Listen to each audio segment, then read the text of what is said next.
everyone. How's it going? So, I'm beat, dude. I'm tired. Tired, right? Fucking tired, man. I'm so fucking tired.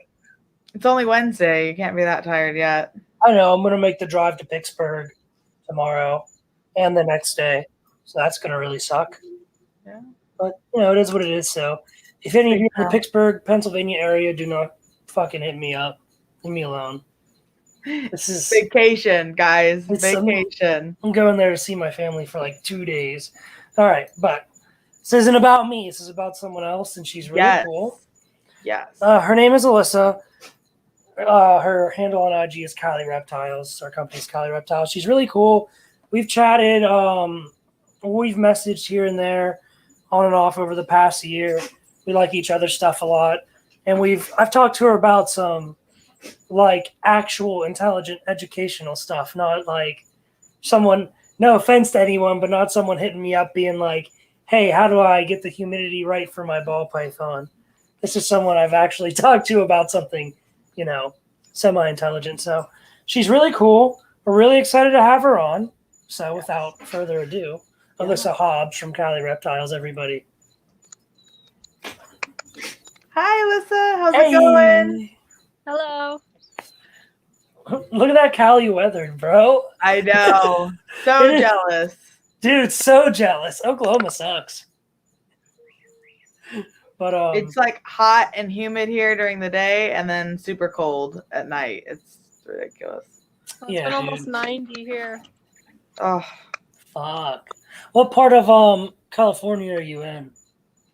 San Diego, but like East San Diego, so kind of mountain areas. Okay. Oh, shit, nice. Yeah, I remember. I don't remember when it was, but you were able to I don't know if it was your backyard or outside your building or what, but you were like, oh, there's some trees burning, just this huge forest fire. Yeah.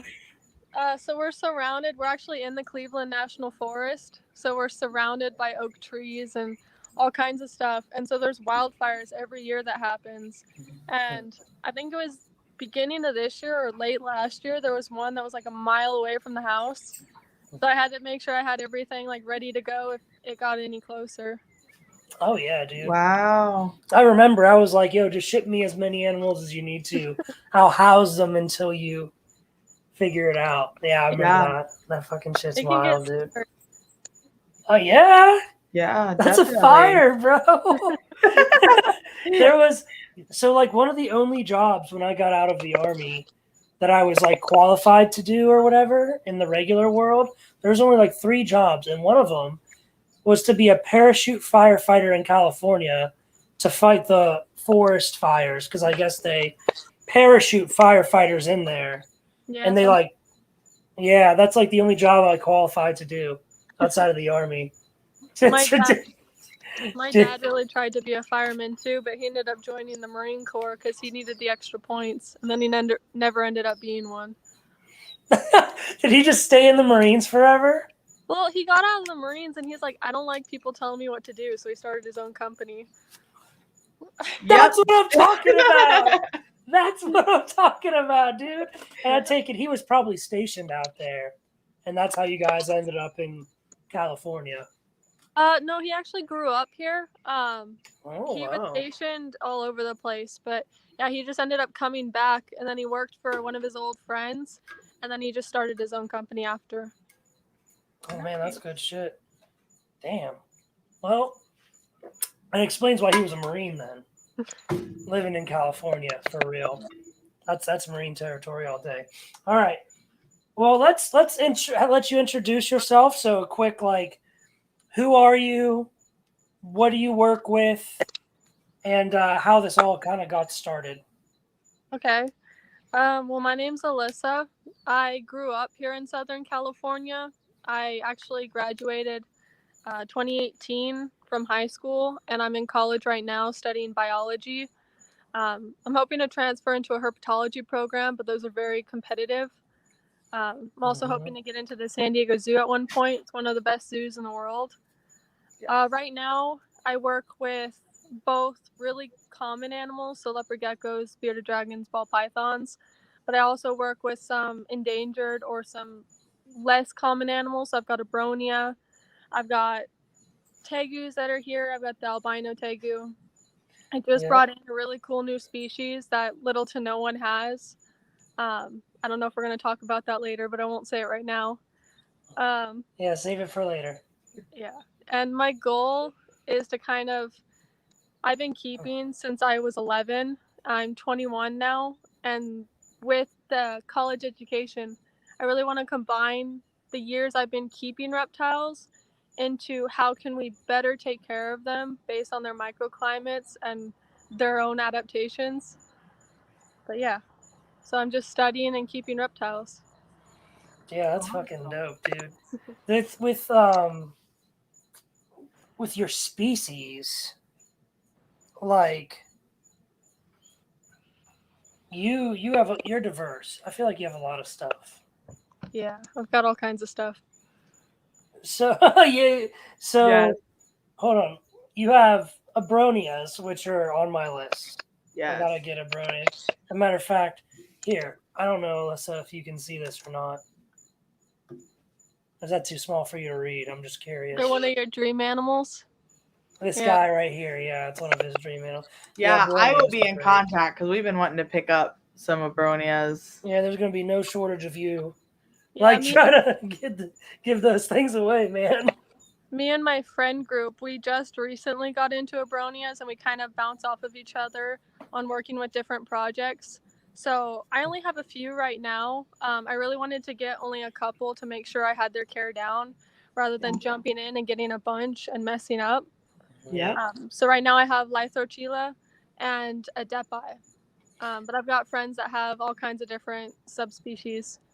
Dude, oh my god. That is awesome. Yeah, they're very quickly becoming one of my favorites, and that's definitely something we would like to branch out into. They really And, just look like a green dragon. Yeah. Like, It's something that's important to really work on captive breeding. Right now, there's Yes. a really big issue on importing. yeah. So I would say if anyone watching this is going to get a Bronia, make sure you're getting captive bred. Really watch out for the lineage that you're getting. Yes. Yep. Yeah, so that was I think when I first saw your Instagram profile, like maybe a little over a year ago, I thought you might have been an importer because of how many different things you have, and there's always something like new. You're always posting something like Yes. new. I even remember I put you in a story once. I gave you a shout out, and I was like, "How is this girl's content twice as good as mine, but she only has half the followers I have? It's bullshit. Straight up, dude. Your page is legit, and you got a lot of nice shit." I appreciate that. So I grew up next to a really big breeder. I don't know if you guys know him, but his name was Bob Applegate. He owned Applegate Reptiles, and he know the was name. really big. He bred Mexican beaded lizards, Gila monsters, king snakes, milk snakes, gopher snakes. Traveled the world really, and he was my neighbor, so I would always go down there during summers. And whenever he was on his trip, I would watch his collection. So I guess I was used to like big collections and lots of animals, to where I started to build mine, and I know how to manage and keep track of all these different kinds of animals, and it makes it more enjoyable for me rather than having one species, having a lot to look after. Yeah, I feel that. That's something I think about is I'm the opposite. I'm scared. I don't want to get too diverse. I want to breed like ball pythons. All right. For real, ball pythons are just good money. I'm not even gonna lie. The business behind ball pythons are there, but Liz and myself have talked a lot about Yes. breeding stuff on the endangered and threatened list, and a lot of stuff like that. You know, bronias would be great. I know Liz got her hands on a white-lipped and an olive python, and so we're going. You and I both just picked up boegas. Yeah, so Alyssa also just got a dendro. I saw that. Yes. Yeah, That's awesome. I got a male and he's got a female. That's right. Ooh. Yeah, we might have to do something. I actually got So the dendrophila is like the hardest one to really establish.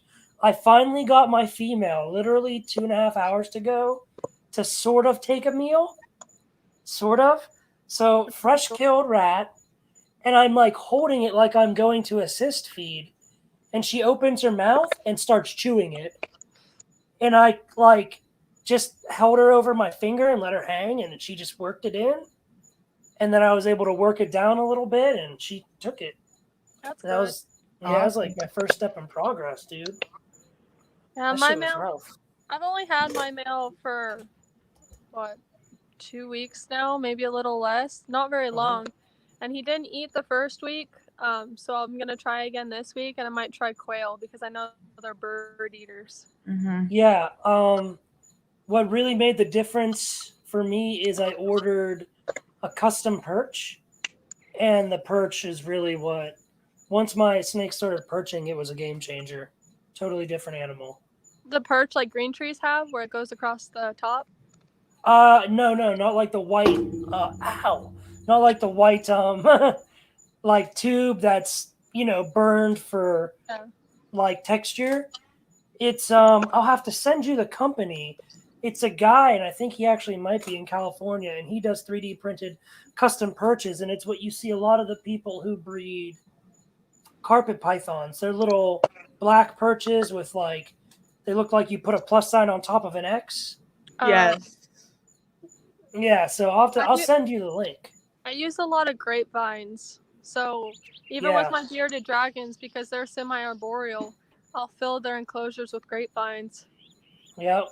Damn, see, that's what I'm talking about, man. Yeah, very awesome. So you said that you're currently in college, right? And you're getting your biology degree first. So what year, what level, where are we at with that? I'm technically a 3-year, but when COVID hit, I wasn't able to take the lab classes that I need. Right. So even next year, they've decided that all the classes are going to be online again, and that they're really doing limited. So I think I'm going to take next semester off to really ramp up the reptiles, and then go back, and I can actually go in person. Right, and do like the classes that you need, to actually get done. When you're taking microbiology and they're having you watch videos on it. Yeah, it's not the same. Yeah, definitely. So do you think you'll ever have the opportunity to like travel and study abroad once you get into your actual like herpetology degree? Or is that something you would like to do? So when you go into your master's, to really become a herpetologist, you're doing your doctoral. So you have to do a study. And I think that is what I'm going to do. The new species that I brought in, that's like my dream animal to study in the wild. So we'll see what happens, but that's also really hard. And you have to get sponsored. Right. Yeah. Unless you're going to fund it yourself. Yeah. Yeah. Yeah. No. That's too much. At that point, would you give up keeping in order to travel and study abroad? Or would you try to find someone to like stay and take care of your collection? Because obviously that's a decently long duration if you're going and doing a study like that abroad. I mean, we're still years off. And by that time, I hope to really have an established location enough to where I can have somebody watch it and someone I trust. But I guess we'll see what happens. I can't ever imagine not having reptiles of my own. Yeah, that's right. Yes. What was the name of the little iguana that would travel with Miss Frizzle on the Magic School Bus? I don't know. Yo, if you're in the comments, if you're in the chat, you better answer that question right now. What's the name of that little guy? I can't remember for the life of me, but I'd like one of those. So I guess we're going to kind of break this out early, right? Because we said we were going to hold off a little bit, but then we could talk a little bit more about the species. Because the other part of the question we had for traveling abroad is if you had the choice, what species would you want to study the most? And I know you had just said that, so we'll kind of jump into that early. Go for it, dude. Well, today, it's actually been a dream species of mine. There's 2 dream species. One I know I can't keep, and one I only wanted to get if they were captive bred or long-term wild caught. Mhm. And I have a friend who just got one and then sent me a link to someone who is selling an entire breeding group of them. Ooh. So I don't want to butcher the scientific name, but it's Xenodermis, which is dragon snake, and they're an absolutely incredible species. I just got them in today, and they're in their tubs, kind of settling in, but they're so cool. Are you gonna show us that at the end of the show or not? Yeah, I can. That'd be cool Awesome. if you did. Yes. Dragon snake. So cool. Them Yeah, things are and if sick, dude. the same area, so Malaysia area. Yeah, Same Malaysia. with sometimes Borneo. They're found in Borneo. But the Borneo earless monitor is another dream species. Both very Whoa. misinformed and not a lot of information on them species. And so that drives kind of the popularity of people wanting them. And we don't have any information on their wild caught or their wild population counts. Really what they do during the day. We know what they eat, not how they breed, not how they reproduce. So Oh wow. Interesting. Yeah. So a lot of unknowns yeah, in that. sometimes that unknown really drives people wanting to keep them in their collections. And Yeah. I feel like if you don't have the experience on keeping them, I'm no crazy expert, but I feel like I have a chance to be able to keep them, study them, really take note on what they're doing, and have a chance on breeding them. Even then, some people can have issues, but I'm going to try my best. Right. Dude, that would be bad ass. Yes. I mean, that's People have been close, but I don't know if anyone has successfully bred them. Don't quote In me on that, captivity. but I don't know. Right. Yeah. Definitely not a species that you see a lot of or even hear a lot about, you know? I've never It's only seen a promoters captive. come in. Yeah, I've never seen one that was not an imported wild caught animal Right. before. Never. And they just found an albino of it. That probably looks so sick because they're like almost completely melanistic, like they're all black. Yeah. Right. So to have an albino one would that would be crazy, dude. I gotta look. Yeah, look that that's up pretty after this. awesome. Fuck yeah, dude. So you kind of mentioned it just briefly about, being able to keep these species and observe and kind of document, their behaviors and things like that. So what do you find is like your favorite part of the research? Is it the observation or the documentation? I mean, I enjoy the observation more, but the documentation is what makes you remember it and what's the most important part. Right. So I guess they go hand in hand. For Yeah, sure. I'm Definitely. an observing guy. I was gonna say, I think everyone would say like the observation is like the most enjoyable part, That's the right? most Like to sit and enjoyable. watch and just experience. But like you said, the documentation is so important Yeah. because you can sit and look and watch and you have all that knowledge, right, from So- your experiences.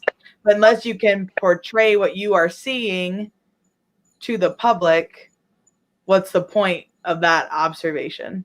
Yeah, the one thing that's most important, like when you buy a ball python or a bearded dragon, you don't really have to track where it came from. Like everyone breeds them, so there's no importance on that. What I didn't realize getting into keeping more endangered species is that you really have to know where your animals are coming from, or else you can get in big trouble. There are people who are importing just a generation down that is illegal. So if you're not really careful on where you're getting your animals from and make sure you have proof that every animal is captive bred, it's something to really watch out for.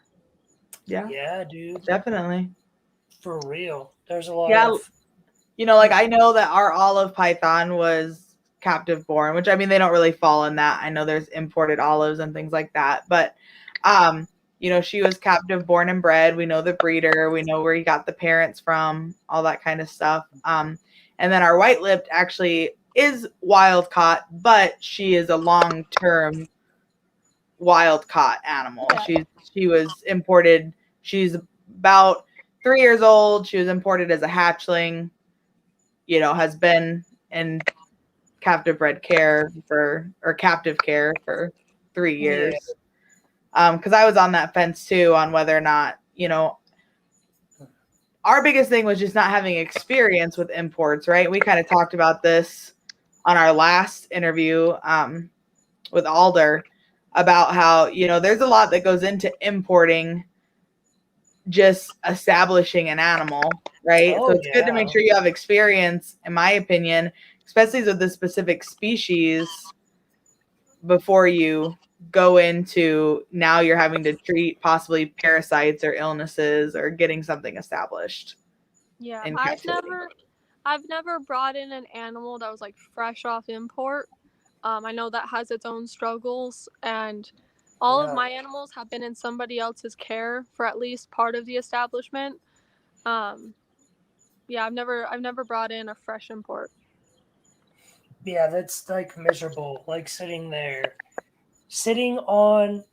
I remember when I was a kid, it was like 1999, and I'm picking, like I'm on a white trash bag, and I had like a baby African rock, and I had gloves on, and with tweezers, I'm just picking ticks out of this snake's Oh, from underneath the scales because that's how it was, you know. Back then, it was different, and there was no, you know, captive establishment. But the difference is night and day. I've seen the same species, like one's wild caught and one's like third generation, you know, and it's just like night and day, dude. Oh yeah. So different. that's honestly the beginning parts of domestication. That's happened throughout history, but reptiles are a thing of their own. They don't have certain senses that mammals do, relationship wise. But yeah, it can definitely affect their demeanors. Oh yeah. Yes, 100%. So then, what are some keeping myths then, as far as animals and demeanors? You know, I know when I first started keeping snakes, there was this myth that if you fed your snake in its cage, it would become aggressive. So you should always take it out and put it in a separate tub to feed it in. And so, what are some keeping myths that are out there today that you think shouldn't be? I'd say a couple has to do with bearded dragons. I've gotten so many people who message me asking why I keep my bearded dragons on loose substrate and really trying to convince me that I should either keep them on tile, I should keep them on paper towels, newspaper. And I just want to ask, like, what do you think they stay on in the wild? Like, there's no tile. Yeah. They're not on slate rocks. Like, they're on the natural environment. And as long as they have the right water intake, humidity, lighting, heat, there's really no issue. And they're really, if you're keeping them on straight calcium sand, yeah, there's an issue. That can cause impaction. But what I do is I do a mixture of natural red sand, lava stone, slate rock, and the entire enclosure has like branches that they can climb on. I've never once had an issue. So the fact of they can only be kept on hard surfaces is one of my pet peeves. Yep. Another one is co-housing bearded dragons. When people say like, "Oh, it's their friend," or "Oh, they're snuggling." Yeah. That doesn't happen. Yeah. I feel like lots of snake species fall into that category too, as far as co-having goes. A reptile will find the best area in the enclosure. It doesn't matter what other reptile is in there. It'll try to find the spot that it feels is best. And so when they're toppled on top of each other, it's usually just because they both like that spot and they're both not going to give up on it. Yep. Yeah, dude. They might not show aggression, but they're definitely not like bonding. Yes. Yeah, they're ectotherms. It's just, Yeah. I'm just trying to get comfortable, bro. And I like the way that you said that, Alyssa. They're going to find the best spot. Because so many people are like, well, I have multiple hot spots and multiple cold spots. So if they didn't like being next to each other, they would go to the other hot spot, right? Or they would go to the, no, it's the best. It's the most secure, the darkest, or the best hide, or, that one might be a couple degrees hotter than your other hot spot, or it might be lower or higher, where they prefer. So just because you have multiple areas, they're always going to pick the best spot. And I think that is a really good way of explaining that. If you're only giving them a 4x2x2 space, they've got to find their temperature gradients within that enclosure. Yeah. And if you're putting multiple lizards in that enclosure, there's only so many options of where they can go to find their perfect spot. Mm-hmm. And it could also be part of like showing dominance. Yep. I don't know. There's just a lot that goes into it. Oh yeah, especially beardies. I think bearded dragons are a lot more intelligent than people give them credit for. Oh yeah. There's the video of the girl teaching her bearded dragon to come when she calls its name. I thought that was impressive. My girlfriend will take blueberries and roll them like a bowling ball, and her bearded dragon will just eat them right out, dude. Yeah. She rolls them into his mouth. They're smart, dude. I love beardies. They're very personable, and they're able to be trained, and they're also able to recognize people that they trust, that they don't see as harmful. That's awesome. Yeah, 100%. I have 2 bearded dragons, and I keep mine on, both of them are on bioactive, which I absolutely love, to be completely honest, because the number one thing you hear from people about like why to keep them on slate and tile, like a lot of times I ask, other than impaction, is that they're so messy and so it's easy to clean, right? Because you just spray it, wipe it down, you're good to go. The bioactive, I maybe have to go through and clean a couple things out, like maybe once or twice a month. But for the most part, like with the isopods and the springtails and everything in there, they take care of all the waste and everything else that's in there. And what was that? Do you keep plants in there? I tried, and they like to, 1, destroy them, and 2, eat them. So I had my girl ate an aloe, which I was like, that cannot taste good. Like, she was taking chomps out of my aloe plant. So very quickly died. But yes, we tried to keep plants in it for the longest time. I don't have a green thumb, though. I'll be the first person to admit, like, I touch it, it dies. I am not good at growing plants.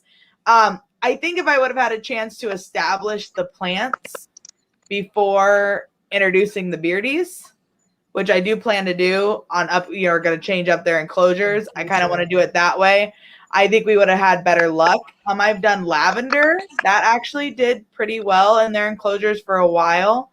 And some other like small ferns and stuff like that. My one boy decided that he just liked to lay on top of one of the ferns, so that eventually just killed it off after a while. But no, we do the bioactive. So ours is a mixture of mainly sand and then reptichip and then some topsoil as well. That's mostly towards the bottom to help keep moisture for the isopods is the main thing that we use the topsoil for. So, but yeah, I think they're awesome. And I like keeping them on natural substrate. My girl loves to dig constantly. She makes little burrows, and it's fun to watch them with natural behaviors, right? Instead of keeping them on like tile where they sit and dig and dig and dig and like literally nothing happens. Yeah. So, and my beardies are definitely fat and happy. Like I see so many people with beardies, and I'm sure you feel the same way, where like they're just thin, or they're like, they won't eat their veggies, or they, I only feed them super worms, or only feed them mealworms. It's like, I think we need to up our standard of care. Like, give them a diverse diet, feed them their fruits and vegetables. Mine get fruit like once a week, maybe once every other week. But definitely a lot of people that think like, oh yeah, throw them on paper towels, throw a heat lamp on them, give them super worms every other day, and they're good to go. And yes, I think they can survive like that for a while, but they definitely they don't aren't thrive. thriving. They aren't Yeah. they aren't displaying natural behaviors. They aren't moving around the cage. My beardies, yeah, they'll spend some time basking in their hot spot, but their ambient is also good, right? So then they'll go and do their own thing in their cage for a while, and then they'll go back and bask. They aren't constantly sitting underneath their heat lamp because it's so cold that that's the only place that's comfortable. So, but yeah. We do. So there's kind of the other side to that too is people do keep like thinner bearded dragons, but bearded dragons are also very susceptible to obesity. Right. And reptile fat is different than like human fat. They actually store their fat in egg sacs rather than fat pustules. Mhm. And so they can't lose it as quickly as we would. And it can actually have to be surgically removed. So I also see a lot of like really obese reptiles rather than skinny reptiles too. Yeah. Yes. There's a real popular herpetologist. I cannot remember his name, but he's in Tulsa, Oklahoma. He's originally from the UK, and he was just on Triple B TV with Brian Cusco last month. But he talks about how he keeps his boas and how there's like 6 months out of the year, he won't even show them food. He's like, dude, my boas eat like 10 meals a year, produce huge litters. Like keeping them thinner and not obese is like so much better Yes. in the animal's like longevity or whatever. Yeah. 100%. So then with all this like bad husbandry practices out there, where do you think keepers could go to find good and proper husbandry practices? Hey Alyssa, we can't hear you. I think you muted yourself.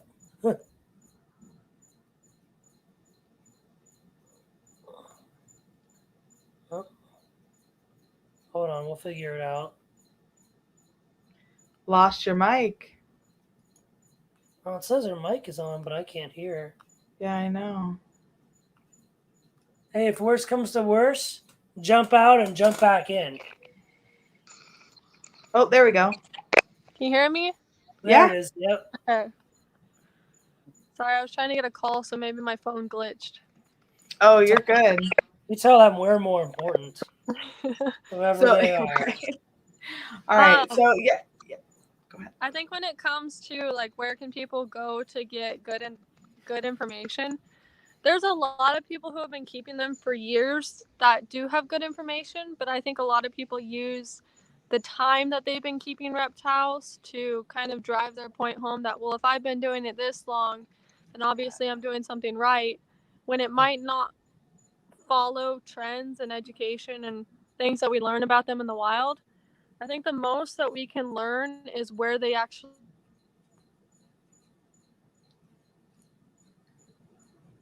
Nope, can't hear you. Whoever they are, you text them and tell them Brandon Hernandez said he's more important than whoever they are.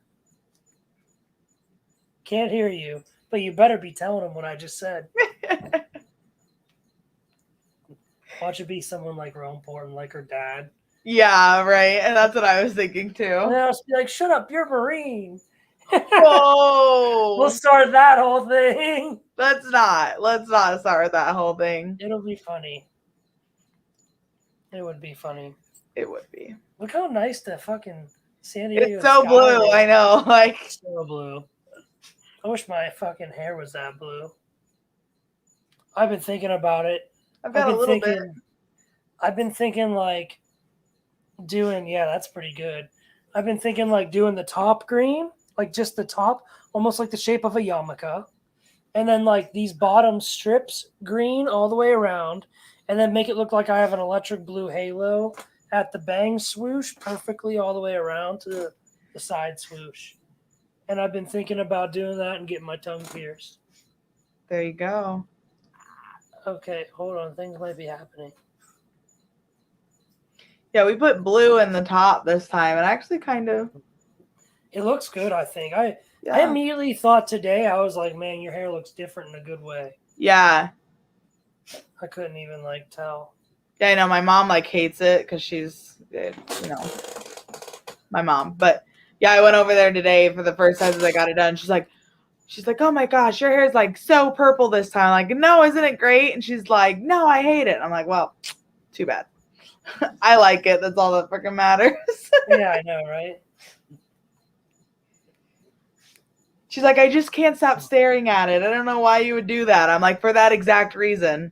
Like that, like why else would you have crazy colored hair? Like it's made to be noticeable. yes.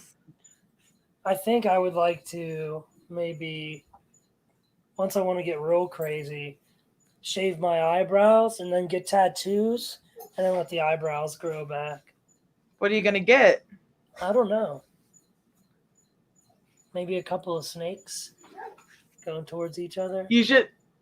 I was gonna say, or you could do them going out and then leave the head like out past your natural eyebrow line. That'd be pretty good. That would be like pretty fucking good. I hope she's gonna hop back Kenny. in. Yeah, she is. She's right here. Yay! We were just talking about you. Can you hear me? Yes. Yeah. God. Okay, so hold on. Where are people supposed to find good husbandry information? Look at where they are in the wild. I mean, they've survived there for millions of years. So if anyone's going to tell you how they can survive there, it's going to be them. I think people do have success. A lot of people keep ball pythons different than they do in the wild and reticulated pythons, and they're still successful. So it's really kind of pick and choose what works best for your keeping and what works best for the animal from the environment that they come from. Yes. Yeah, I agree with that. I think there's certain things like that we do for animals that are not unnatural, but the animals thrive pretty well. Mm-hmm. Oh yeah. Like I kept ball pythons in tanks for years because there wasn't no rack system, there wasn't no tubs, but it was so much easier keeping my ball pythons in a tub. What about leopard geckos? I know you go pretty hard. Listen, if I'm gonna buy a leopard gecko, I'm buying it from Alyssa Hobbs at Cali Reptiles. Yes. Period. 100%, dude. You got some thug ass leopard geckos. I cannot wait until you reproduce some more Dark Knight stuff. Yes. That's when you're gonna take my money. Yeah. I was like going through your Instagram, right, to make the announcement. And I saved like 30 leopard gecko pictures. Like I swear, I was like, damn, I've got to pick between all of these awesome geckos to try to figure out what I want to put on here. And then I saw you had a bunch of other stuff, so I'm like, all right, you don't want to put just geckos. Like you just got a lot of beautiful animals for sure. Thank you. My leopard geckos were actually my first reptile. I still have my first one. He's like 12 years old now. That's so cool. He was the beginning of the red stripe in the Emerine project. And now I work with clowns. I work with black knights. I have blood tangerines. Those blood tangerines are. I got rainwaters. Bro, those things are bright. You have some blizzards too as well, right? I actually don't have blizzards anymore. I moved out of Trempers and blizzards to really focus on my other projects. Yes. I understand that. Yeah. 100%. Yeah, my leopard geckos, a lot of breeders call them their bread and butter. It's kind of the animal that you can easily reproduce and that you love, but it's not as complicated as some of the other animals you keep. Yes. I love their personalities. We used to have leopard geckos, and they're just very fun. They're very cute. They're just a very cute gecko. You just smile. Yeah, they're a lot of fun. I wouldn't say they're the most intelligent, but yeah, I love them. Yeah. I would say that I had a pair for a long time, and we kept them in like a rack system type, but for geckos, right? And I put several different lay boxes in there for this female and everything, and I tried all kinds of different stuff. And every single time she would lay in her water bowl. Oh, every time, and I was like, why? That's how I put different started.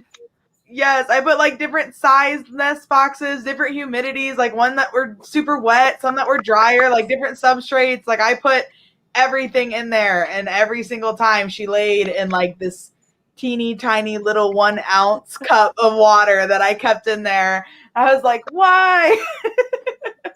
You have all of this. I have one female that does the same thing, and she was my first layer of the season. So Yeah. excited for someone to drop eggs, and I go in and they're in the water dish. Yes. So. Dude, that's miserable. Yeah, she That did it sucks. I think I got, because I had her for a few years, I think I got 5 or 6 clutches out of her, and every single time she laid them in the water bowl. I'm like, how are you even getting them in there? Like, they literally, it was like the tiniest little deli cup I could find. Eventually is what I tried. So eventually when she got gravid, like I just got to where I'd put the water bowl in there. Like I would I put a hide in that had like a lot of sphagnum moss and stuff in it, and I would like spray it down really heavily so that it was really wet and they could drink off of that. And I would like put the cup in there for a couple hours in the morning and like a few hours in the evening so they had access to fresh water if they wanted it. But eventually I just started pulling it like when I knew she was about to drop, and finally she started laying in a nest box, and then I would put it back in there. But I was just like, I don't know what else to do. Yeah, dude. That would suck. Yeah. That would super suck. All right, well, Alyssa, what's your biggest complaint about most studies involving reptile behavior? So like small sample size or, you know, things like that. Like, do you feel like a lot of studies could gather more data and information? That's kind of a complicated question because I think the first studies on animal behaviors and reptile behaviors was very kind of one-sided. The whole idea behind a serpent and their Latin name is like a monster. And so a lot of the earlier studies didn't think they were anything more than like slithering beasts. And now that people are actually recognizing them as intelligent animals, that we're getting more information on really their capabilities. And people who have been keeping them are really training them and working with them, and we're seeing how intelligent these animals are, whether it's a scientific study or just personal keepers. So I really don't have any complaints about any modern studies, but I have a lot of complaints about like old timer studies. Yes. And I see a lot of people referencing those. Yeah. Like, you know, you'll see people like we call the keyboard warriors on like Facebook or whatever, right? And they're talking about mainly ball pythons, that's what we follow.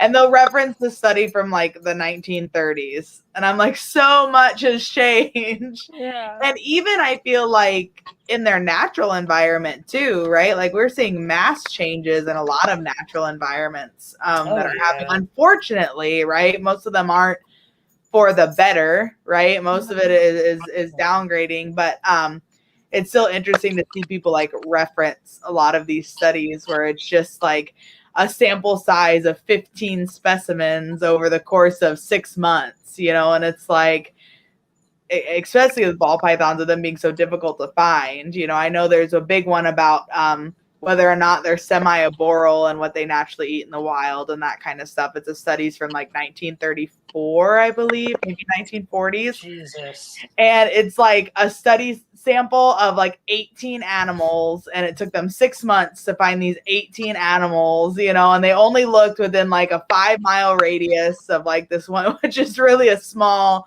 square mile when you think about it, right? As far as where they're collecting data. And some people like live and die by that study, right? And it's like, man, there's so much more area that you can cover, and to only be saying that like all animals are, you know, all ball pythons are like this based off the habits of these 16 is very like tunnel visioned. Yeah, it's small.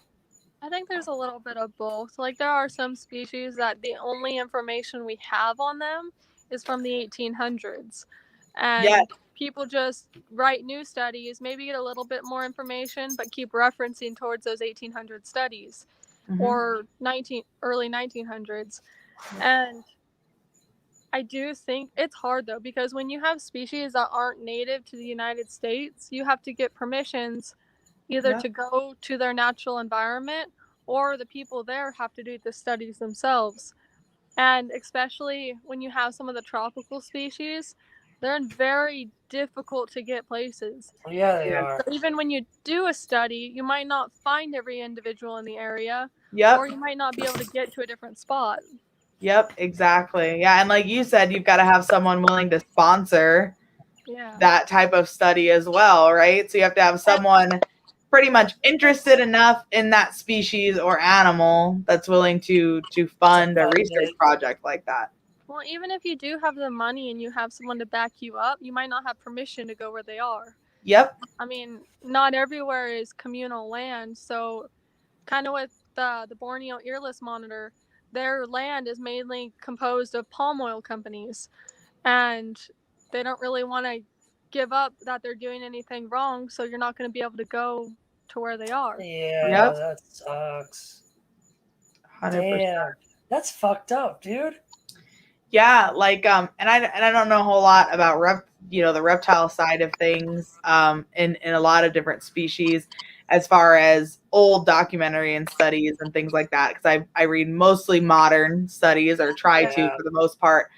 But I do know the history behind, like, we have my chinchillas and my sugar gliders, and one of the big things with chinchillas that I found was really interesting was they lived in a very rural, small area of the Andes Mountains, right? And there was a like a native tribal people that lived there, and they actually believed that if you gave a chinchilla water, it would die.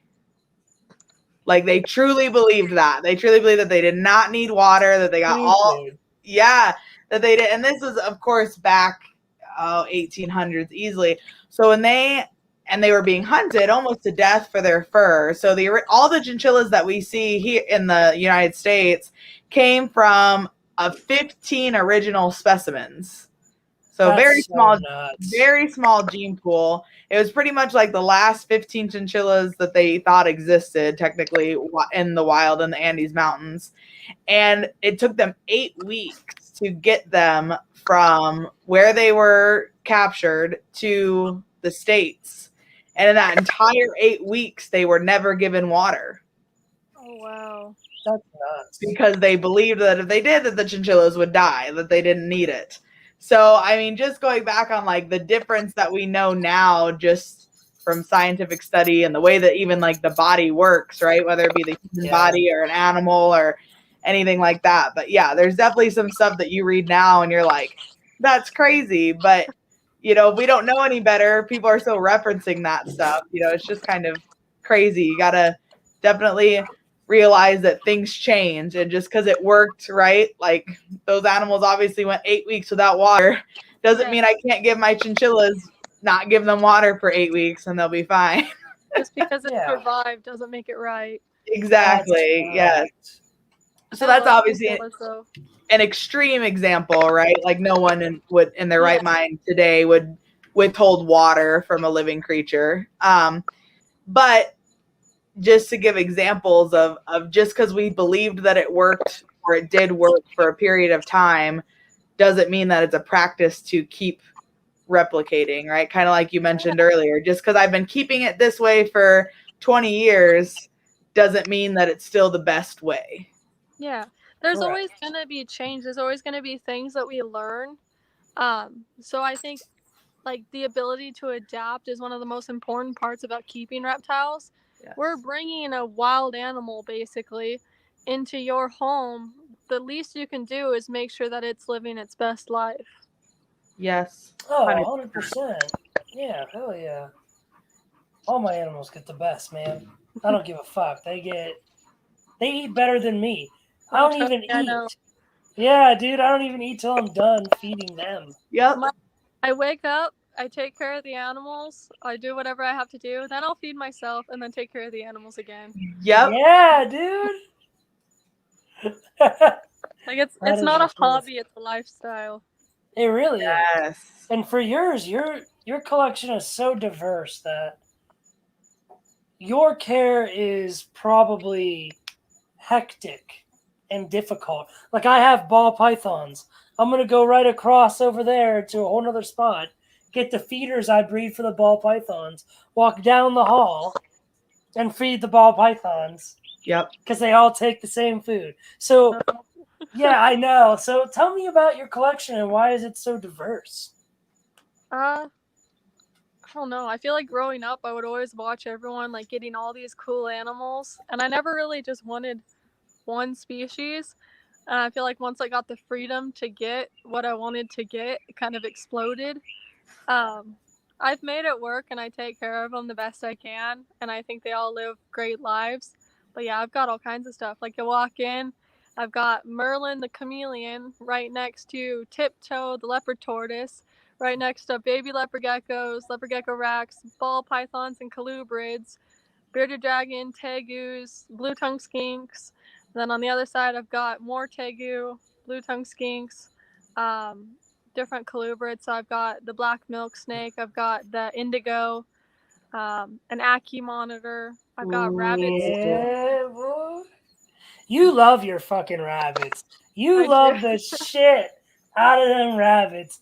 Let me tell you, there was a solid month and a half where I got no reptile content from you. It was all rabbits, dude. Yeah. No, they're Yes. cute though. I even had rabbits imported from Oklahoma because it was a gene that I really wanted to get. Damn. Very nice. I guess I'm not a- imported, but shipped. Right. Yeah. Yeah. No, we know what you meant. Yeah, that's fucking crazy, dude. That is awesome. Yeah. So I gotta say Yeah. though, the rabbits are more work and more messy than any of the reptiles. Oh Like yeah. mammals. Yeah, Just in general. Yeah. Mammals, yeah. there's so Yeah. much. My chinchillas are the messiest thing that I own. Like, I have rabbits, chinchillas, and sugar gliders.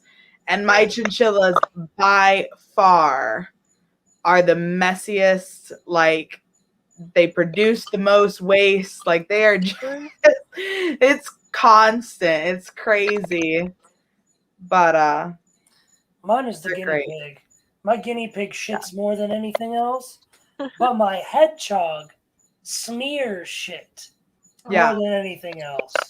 yeah, my sugar gliders will throw food that they don't like. So they eat fresh fruits and vegetables. So if there's something that they don't like and I'm in the building, they will literally throw it at you, like through the cage. Like, I don't like this. Like a kid throwing a tantrum about having to eat his vegetables, you know? So they make a mess as far as it's like the area of which they destroy. Yeah, my Okay. rabbits, they dig, and so they're all litter box trained. But when they don't get what they want, they'll like dig in their litter box. So I've got to go and clean it up. And then That's funny. my female, who's in my room, she's the mom of the babies. Mhm. She like throws a temper tantrum if she can't get away from the babies. Yes. Oh wow. But Damn. I also have a French bulldog, and he's even more work than the rabbits. I feel like I'm constantly turning around and cleaning up one of his messes. Oh, My dogs aren't too bad. mine They aren't do either. they do make messes, but they aren't too bad. My Frenchie gets into everything. That's little, man. Yeah. You got a little dog. Yeah, I grew up with big dogs. He's my first like medium to small dog. I had pit bulls, mastiffs, Great Danes, all kinds of stuff before. And so why do you have a Frenchie now? I actually, when I was a senior in high school, I lost my personal pit bull, and so I was kind of gifted. My boyfriend his family was getting a French bulldog, and I went with them to pick it up, and then I kind of fell in love with Maverick, and so I was gifted him. Damn, that's what's up. Damn, that's what I'm talking about. I love Frenchies. Like, I think they're so cute. They've They're got crazy cute. personalities. Yes. I have a friend that like wants a horde of Frenchies, and she wants to name them all like regal names, right? Like Hamilton and Gerald and like, you know, all these. Yeah.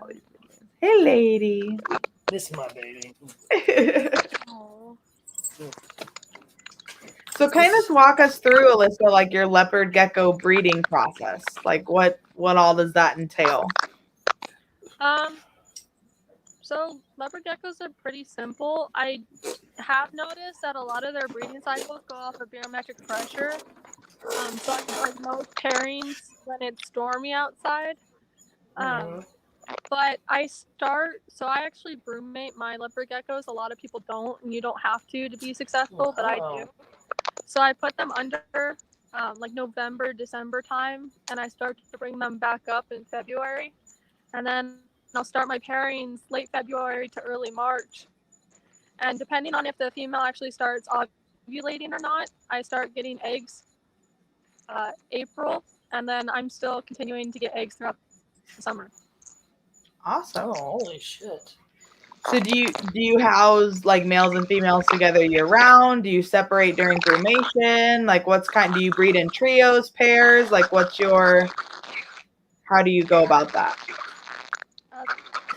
The audio is getting really bad. Yeah, the I don't audio is keep getting females pretty and bad. males together.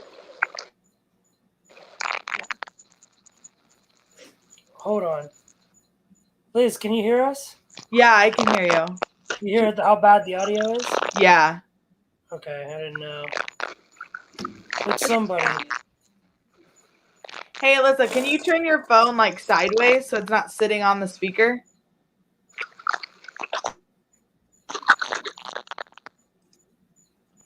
Will it flip for you?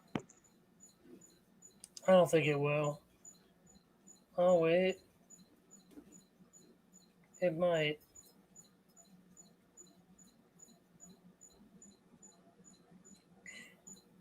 Super upside down.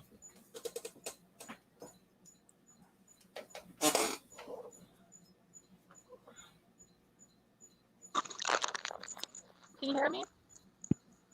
Here, Alyssa, you're probably going to have to hop out and hop back in.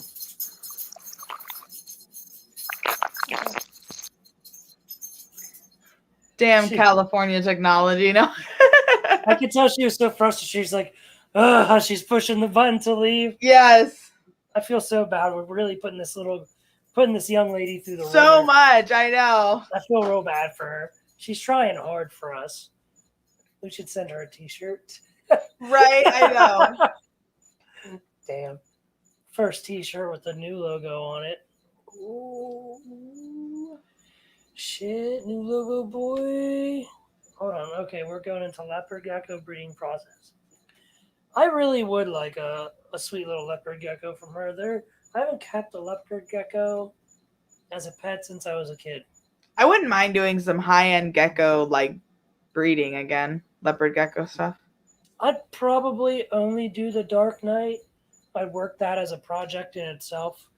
But gecko breeding would all be lychees for me, I think. Yeah, I'd like to do lychees. I want to do I wouldn't mind doing some of the tangerines and red blood. I think those things are so pretty. They're really bright. Did you see some of her orange leopard gecko? I don't know shit about the Moors. Those are tangerine. Yeah. Them shits are like a dreamsicle. I know. On a leopard gecko. It's crazy. They're very, very cool. And then I don't know, I never thought I'd get back into cresties, but after seeing those white lily whites, I can hook you up. And I really I've always been fond of the Dalmatians too. Dalmatians are cool. Yeah. I think Ashley has a Dalmatian. Oh, we're gonna have her on the 16th. Yes, that's what you said. So we don't. Yeah, we ain't got shit for next week. It's my birthday. Is it? Damn it! How old are you gonna be? 24. 24. 5. No, 24. Oh, really? I thought you were gonna be 25. No. Right? Shit. Yeah, 1997 to 2021. Yeah, 24. 94. 24, man. I thought you were gonna be 25, but not yet. It's a pretty. Is it bad that I don't know? I feel like I've just quit counting. I had trouble in my 20s as well. Your 20s really suck. Like, I'll always take pity upon teenage. They go so quickly. Yeah, like it is ridiculous. Teenage kids have a hard life, and I want to try to never forget how hard it was being a teenager. But yes, go your 20s, they just whoosh, they go by quick. Yeah. What are you doing, Jack? She being a bubba. But I feel like that's like when you're becoming, I mean, I guess depending on who you are, but it's kind of like your adult, like your first official adult years too, right? And like you just realize everything is like, it's just different. 20s are different. Yeah, see, Tracy says it a good way. Yeah, Teen teen until 30. But because I remember the other day, I can't remember what we were talking about. There's been several things the past few months, and I'm like, it couldn't have been that long ago because I'm all, and then I'm like, oh shit, no, I'm still thinking like I'm 19, 20. You know what I mean? And I'm 24. Listen, I was talking to one of my best friends about some old summer memories that are 15 years old. Yeah, exactly. It's like, what? Oh, Are we back? We're sorry, Alyssa. I know, I feel bad. We're like really stressing you out and putting you through the ringer on this interview. You look really happy though. Yes. Oh, she's gonna watch this and be like, that asshole making fun of me for. Right? Okay, let's see if the internet. Look at that. Yeah, her room is beautiful, dude. I love it. That room is beautiful. Let's let the internet catch up. See if it'll catch up for a second. Thank you. Okay, yeah, I think we're good. Yeah. All right. So you're talking about Leopard do you keep your gecko. males with your females year round, or do you only do it when pairing? Do you breed in pairs, trios? Does it just depend? How do you go through that? Males and females are kept separately. Year round, they're never kept together. But I'll Now I feel real bad. take We're going to have out to ask her to go back outside. individual pairs and let them stay in a tub for either right away they'll pair or up to 24 hours. And if they don't, I'll separate them out. But if they get huh? Oh, that's how bad the lag is. What? Oh, Alyssa. Alyssa, you're my favorite guest so far. You really are. I can't really hear you guys. I love you. Hold on. I'm gonna text you real quick because I feel bad texting you because I know it's gonna fuck your phone up. I'm gonna be rude. I'm gonna kick her out. Oh, she popped out herself. Yeah, hold on. Oh, we can still hear her. She sounds good. Yeah, there's like a doldrum in the reptile room, so just give me You're a second. good. We feel bad because we're like putting so much stress upon you. Yeah, I'd rather it be one of us. Yeah. I'm trying. Oh, you're Dude, good. You're good. You're doing fine, man. Does anyone have any questions though? Like, have any questions popped up on the chat? No, not on the chat yet. I still want to know how you breed leopard geckos because I don't know shit about. Listen, I don't know shit about breeding leopard geckos, but I've seen blue tongue skinks breed, and it's some weird sort of thing between missionary and doggy style. Like it's some weird thing. So Geckos are very similar, I guess. oh yeah, I don't know nothing about breeding leopard geckos, so educate me. They're honestly super simple. The male will kind of scent up the tub, so I don't keep them together at all until I put them together just to breed. Usually males are pretty active going towards a female. You have some that are kind of submissive, but they'll bite. They'll physically bite at the kind of the ear area of a female, and the female will lift her tail and then he does his action, but it's pretty simple. There you go. What else was I was just about to ask. Oh, what's your gestation look like? So you said you pull them out of brumation in February, and then you start getting eggs In April. in April. So you're So only breeding them 2 months, and then you're getting eggs. So okay, let me rephrase this question. How many times you got to put this male with this girl to get some fertile eggs? once, if they do it right, then you'll start getting fertile eggs. You can repair halfway through the season. Some people repair them like after every clutch. I think that's a bit excessive, but um, sometimes I'll pair them once and I'll get fertile eggs for like 6 clutches. Oh wow, that's and what's your average your personal average clutch size? You think?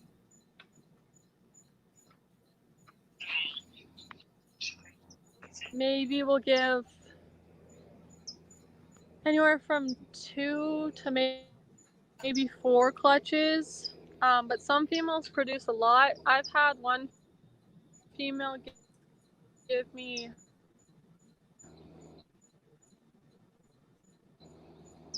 I don't know, I'd have to go look at my books. I think somewhere around 8 clutches, 3 weeks. Oh holy Wow. shit, that's a lot. And usually it's about 2 eggs per clutch, right? Yeah. Listen to her. I need to go check my books. Yeah, right. Real like a real gangster. Yeah, I like it's really that. cool too because when a leopard gecko female has eggs, like my female is very socialized, so she would like come up and almost like put her front legs on my finger, and I could almost like hold her up to where I could see her belly, and you can see like literally the from underneath the 2 perfectly cylinder eggs, like one on each side. It's definitely That's so interesting. cool. I love Yeah, that. you can. Well, I just say I gotta check my books. I don't want to give out facts that someone's like, no, No, that's wrong. you're Yeah. good. You're good. Yeah, thank God, Tracy. Thank See, God. Alyssa, you should just start a YouTube channel and Yes. put all that good, positive, correct info out there and shut down all that old, outdated bullshit. Yes. For Even real. then, though, like I have to get corrections. There are people who know more, and I'm always learning, and everyone makes mistakes. So I do think it's important to kind of grow with your audience. Um, I just started Cali Reptiles a couple years ago, even though I've been keeping for a long time. And I absolutely love meeting people who have the same passion that I do. Well, then why don't you come to any? Do you come to any of the big shows outside of California? No, the only show I've been outside of California with was Vegas, and it wasn't a very big show. Dude, you need to start. You go to like Arlington or Yeah, Tinley, Schaumburg when it's coming Schaumburg. out. Yeah. I definitely would. Dude, finish school and hurry up and come hang out. They're a lot of fun for sure. And That's one thing that I love about like this channel and just the community in general, right? Like being able to meet all these different people that share very similar passions, even if it's not specifically working with ball pythons. Yeah. oh, 100%. So, Alyssa, we had a talk, you and I want to say somewhere around Christmas or something.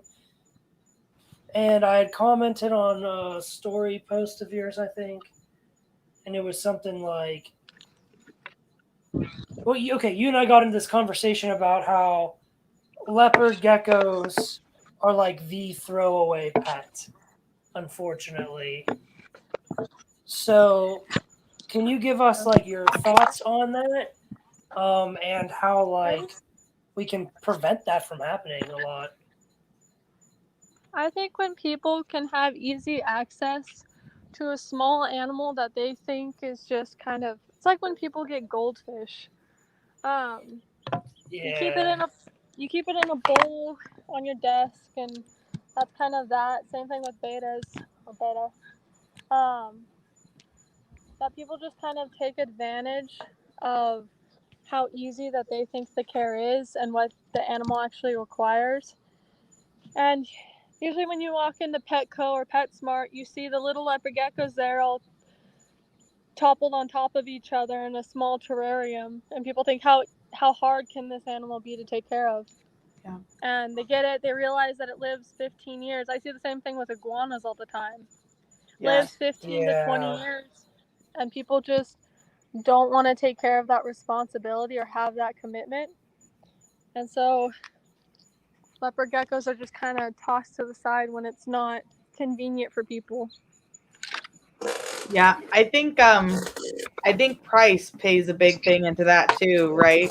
Especially at like your pet stores. People say all the time like they get their kid a beta fish. It's like what, $5, $6, $7 fish, depending on where you go, right? Yeah.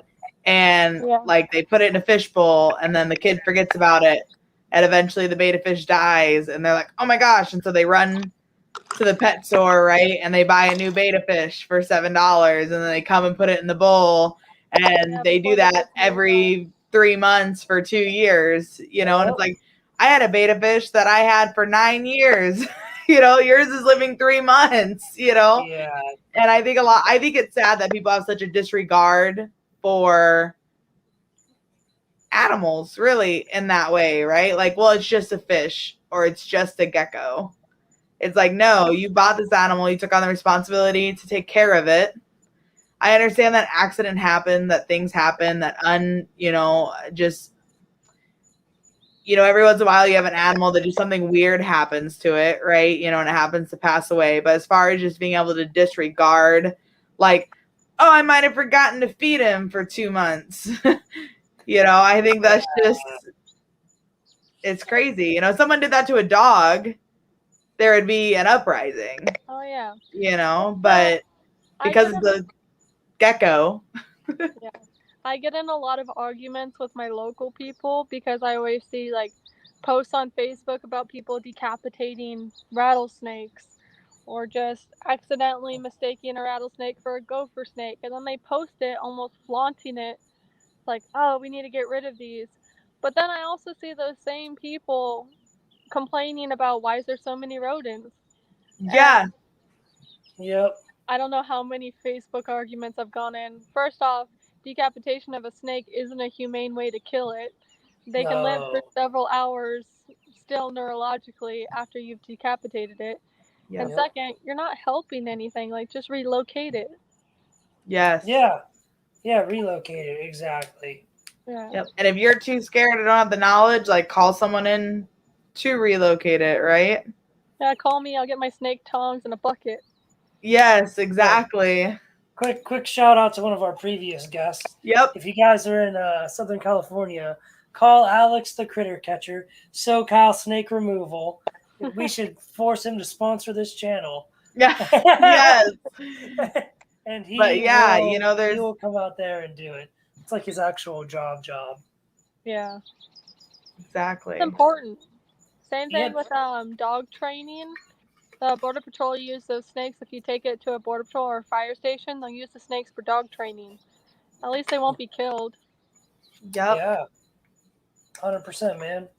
But I don't know. People just don't hold the value of an animal's life in the same regard. No, they don't. If it was a cat or a kitten, people would be up in arms if you saw a video or a photo on Facebook. But because it's a snake or because it's a lizard, most people don't care. Yes. You ever see that documentary? Exactly. That documentary, it's called Don't Fuck with Cats. I haven't. I see it on Netflix a lot, but I haven't watched it. You need to watch it. Really? Yeah. It's literally about a guy, some Russian dude, and he like puts a video on the internet of him like fucking up some cats. And a whole bunch of people spend like years helping each other backtrack this motherfucker. Oh my god. Just to get the cops called on him for these cats. And I was like, yeah, but if that was like a crested gecko. No one would care, yeah. Or not no one, but like a vast majority, right? Yeah, a frog or And I think it's mainly just misunderstanding of the animals themselves. Like a lot of people are like, oh, I don't like snakes, or I don't like reptiles, or I don't like, so there's not the drive Well, yeah, to one of my favorite kind of topics is I think the fear stems from the unknown. yes. So I've always heard like you're not afraid of the dark, you're afraid of what's in the dark. You're not afraid of the height, you're afraid of the fall. And Yep. so I think with reptiles, you're kind of afraid of the myths and your parents telling you like, oh no, it's poisonous, it's poisonous. That's my other pet peeve, that Yeah. rarely any reptiles are poisonous, but yeah. Yes. For sure. Yeah, like I have an Asian water monitor, and my parents don't like, most of my family don't like reptiles at all. They found out I got this Asian water monitor. My mom calls me up one day and she's like, I can't believe you have that thing. You know, it's venomous and poisonous and all this stuff and la da da da da. And I'm like, it is not. And she's like, well, I read this article that it was. And I was like, all right, what article? And she sends me like some bull crap like website, right? You know, like and I'm like, okay, here's like my 5 or 6 like science, like college or science or like certified websites, right? That I'm like, it's like about the Asian water monitor. And it's so funny that, you know, people, especially now with social media and headlines and stuff, you know, like we talk about it all the time and see in the reptile community, like you'll see articles from Florida about like Burmese pythons, and they'll have a picture of a ball python on the headline. You know, it's not even a berm, like it's an article about berms, and there's a ball python, you know, on the top. Like my mom's never seen my snake room. She swears, she's like, I know they're bigger than you tell me. I know they're at least 20 feet long. And I'm like, yep, my ball pythons are all 20 feet long. You know, it's I'm just gonna size you up and eat you. yes, exactly. Yeah, while you sleep, it'll crawl out of She'll its see tub pictures of them, like I'll have them over my shoulder, whatever. And she's like, it's trying to strangle you. And I'm like, yep, 100%. My snake's trying to kill me. Like that is its ultimate goal in life, is to, you know. You know, because in the wild, they get a chance to like slither up to a mouse and size it up, make sure it can eat it. Yep. Yeah, right. 100%, you know. Hey, bro, don't move. I need to lay next to you Yeah. real quick. Yeah. Gotta make sure you're my right size. Yeah, dude. It's like what we say for people who have issues breeding. Like, there's no female of any species out there walking, measuring herself on a gram scale, looking at a calendar, like, okay, I can build this day, I should ovulate by here. Here's the rainy season. I'll get like, you know, way like better follicle growth in the rainy season. Yeah. No, it doesn't work like that. Like, I heard he wants to breed me today. No, I'm gonna wait a couple months. Yeah, exactly. Yes. Shit, sometimes I'll put males in with females, and the male's like, nah, dude, I'm just gonna stay in the corner of the other. Yeah. The total opposite side. We just talked about this. Like, so many people will be like, females won't lock if they're gravid, right? You know, we just talked about this, Brent. I had a female ball python. Her last lock was on May 15th, and she just laid yesterday, so on 6/1. So 16 days later, after she locked, she laid a clutch, you know? And it's just like, you know, there's the norm, and then there's always the exceptions, right? Like I had a girl that had her post-ovulation shed and laid 2 days later. It's supposed to be 30. Yeah. You know, it just, there's the standard or the typical or the usual, but there are always those weird exceptions that come through. So it's not always set in stone. No, and there's some things that you can't control either. Yes. Yeah, there's some shits. Nothing we do is really natural, right? We don't keep these animals. We don't have a bunch of land that we can like make a, you know, 20 by 20 space and put a dome up and give each animal its natural little habitat somewhere. You know, if we could in a perfect world, that would be great, but we can't. So we just have to do the best we can with what we have and pay attention and educate ourselves. And Alyssa, it's like you said, when you bring a new species in where there's no info, you have to have some base knowledge to go off of, some sort of actual experience, to be like, okay, well, it's at least a snake. So at a minimum, I know I at least can do this. Yeah, and I know it's located in this region of the world, and I know this region is typically, between these temperatures and this humidity, and figure it out, man. Yeah.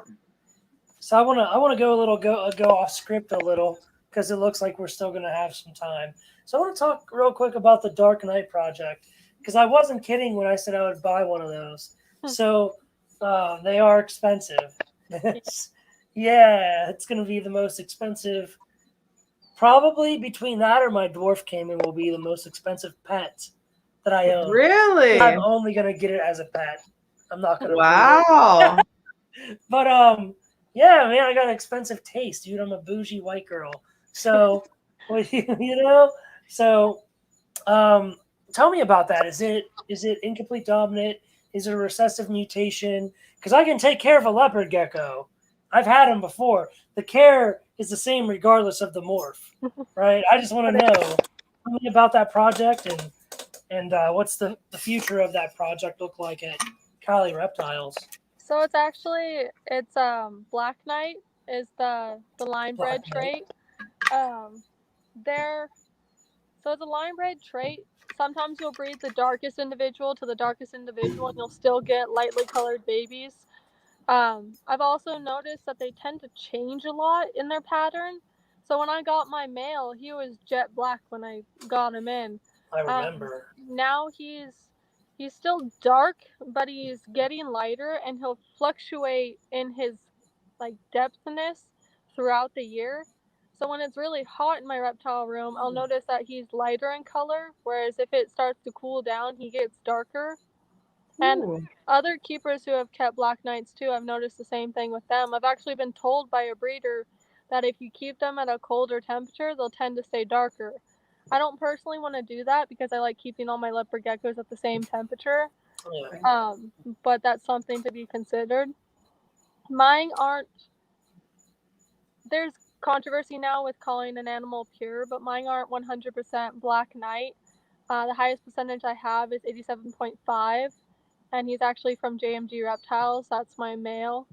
And then my female, I don't remember her percentage, but she's pretty dark too. And she's from Luna Geckos. But she's gravid right now, so I'm hoping to produce some babies. Yeah, boy. That's what I'm talking about. Yeah. Hell yeah. Yeah, I'm excited for that. I can't wait to see that project excel. And that's go ahead. Those are definitely one of my bigger money projects. Yeah, I'm most of them are over $2,000 that I saw. Oh yeah, those are the really jet black ones. So males are harder to find darker because leopard geckos are temperature sex dependent. So when you incubate them and you incubate them at a higher temperature, you'll get males. And so males tend to be more dull in color when it comes to Black Knights. So finding a jet black male will really rack up the price tag, whereas finding a jet black female will be less expensive. Interesting.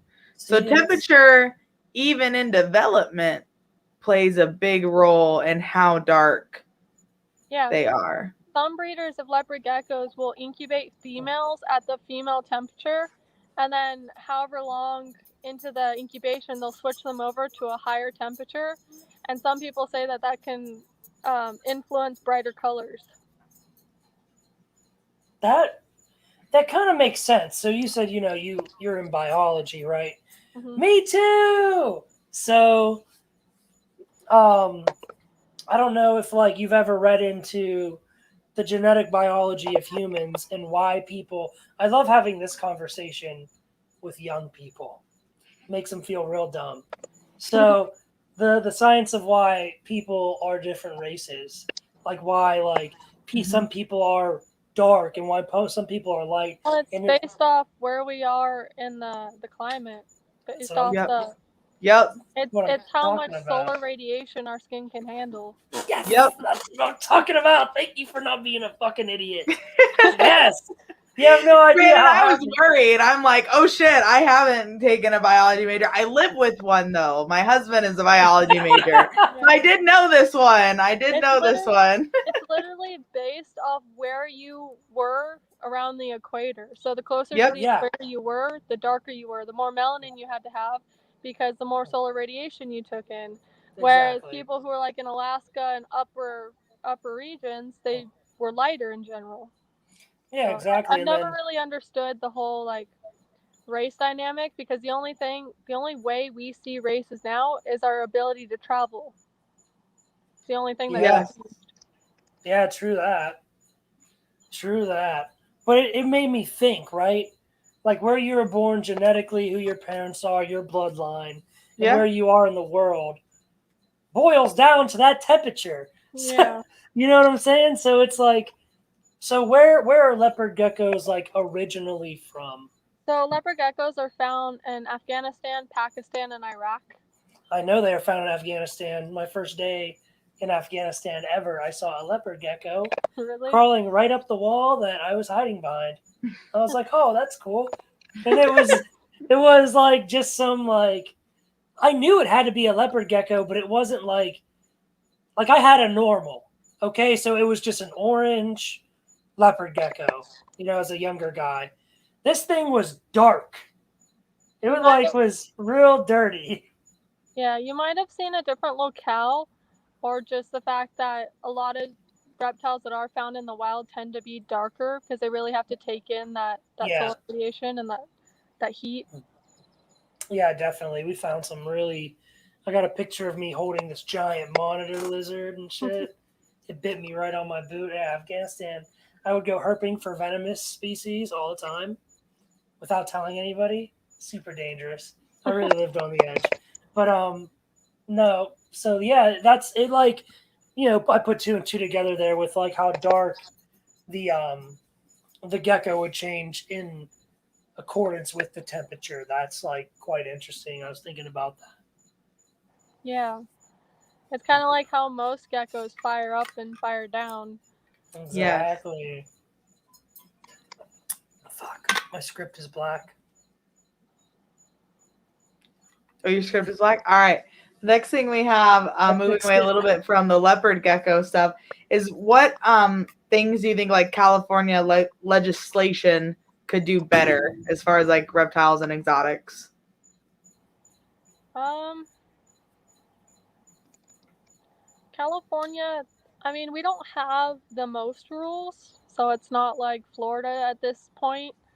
But there are, I feel like during this lockdown, there's been a lot of legislation that's kind of been slid through under everyone's noses. Oh I yeah. know Eureka, California was trying to ban, I think it was, you can't have 12 or something of reptiles, arachnids, things like that, no matter what Wow. species. Um, Mhm. where I'm at personally, I don't think the regulations are too bad.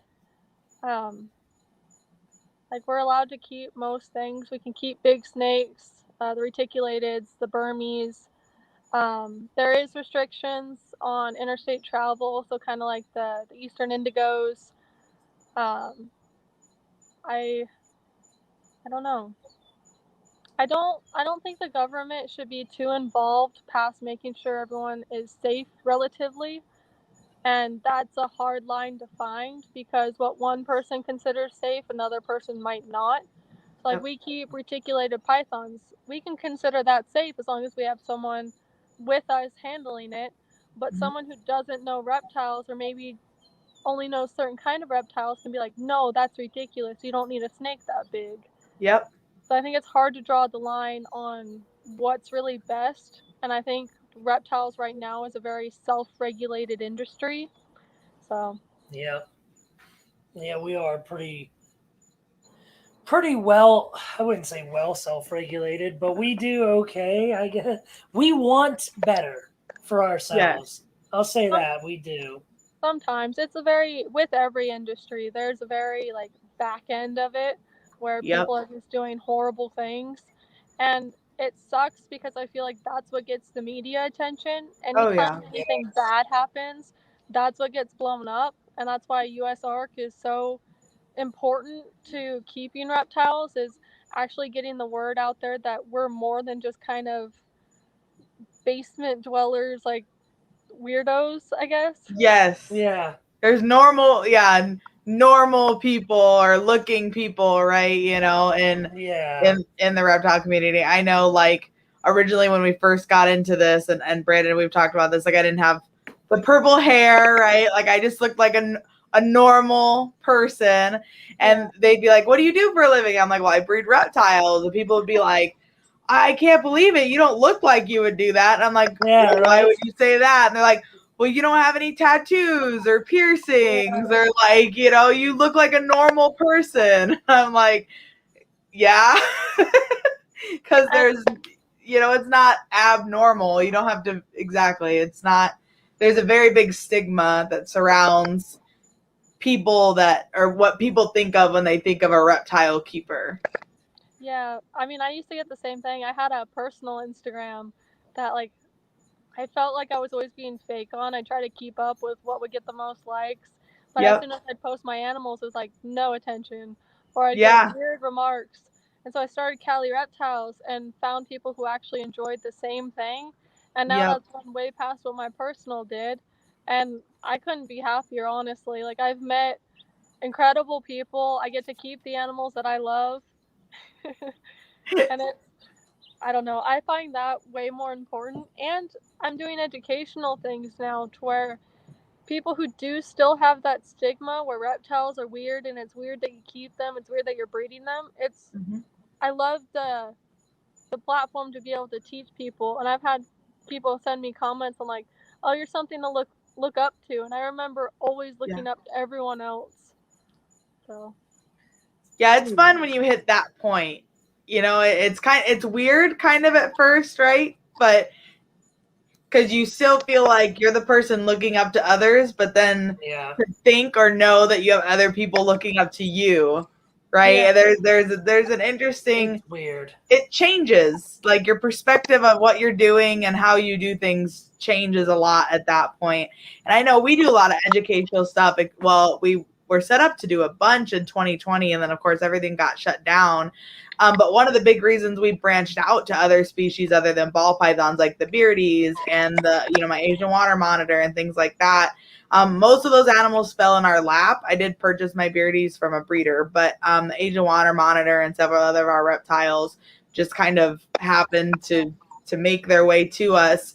But we started doing, like, educational shows at school and stuff. And I believe, you know, kids or, you know, youth of the reptile community is really a big part, you know, teaching these kids from a young age that, you know, just because their mom or dad says snakes are scary or spiders are scary or lizards are scary doesn't necessarily mean that they are. It's just a misunderstanding. Yeah, like, I remember being in my, like, middle school bedroom with one leopard gecko and watching everyone's videos and, like, going to the shows and just kind of being so envious of so many other keepers and watching what they had. And I still have that. Like, I look at other people like, wow, that's incredible. Yes. But then I also, you kind of have to self-reflect on all the animals that I do have now was like a dream of mine to keep back in middle school. Yeah. And so you have to kind of take it one step at a time. And I love when people reach out to me and, like, want to know more or ask me how I got where I am. Like, it's taken years, and I'm still, like, I'm so excited for what's to come. Yeah. Oh, dude, you're living your best years of your life right now. I'm telling you, like, the early 20s are the best. You'll learn a lot. You learn sort of, like, who you are. Not that you don't know who you are, but you really will grow into yourself. It's crazy. And you make, like, the best mistakes that turn out. Hey, you'll be surprised. You'll make a mistake, and then you'll be like, oh, man, it's a good thing that shit happened. Otherwise, I would be fucked over here. Like, it's wild. And it's so good that you're working with animals, and you have been since such a young age. Yeah.